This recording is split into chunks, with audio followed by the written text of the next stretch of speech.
Dy javët e para të dhjetorit e kanë rënditur Prishtinën në mesin e qyteteve me ajrin më të ndotur në botë. Indeksi i cilësisë së ajrit ka treguar se niveli ndotjes së ajrit është luhatur nga 150 deri në 200, duke i tejkaluar normat e lejuara.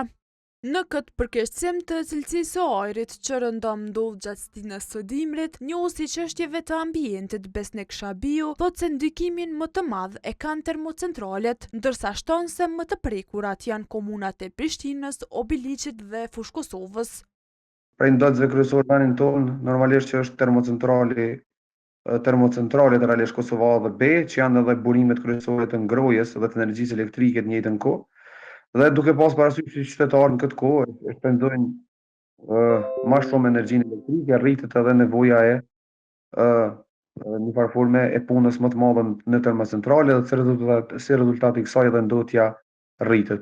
Shabiu i kritikon institucionet se nuk kanë ndërmarrë asnjë veprim konkret në funksion të përmirësimit të situatës.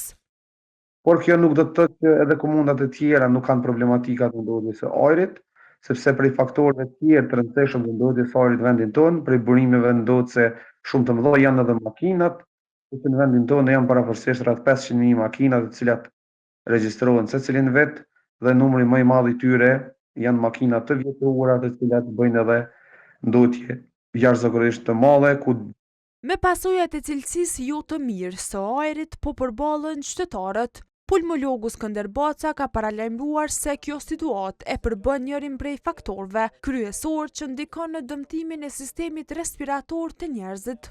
Ajri i ndotur si gjithkund në botë edhe në Kosovë natyrisht se ndikon në mënyrë të disfavorshme, në mënyrë që e atakon e dëmton traktin respirator, domethënë epitelin bronkial, duke filluar nga epiteli i hundës e deri te alveolja. Dioksidi i karbonit, kryesori masne është kompozitat e sulfurit edhe të azotit.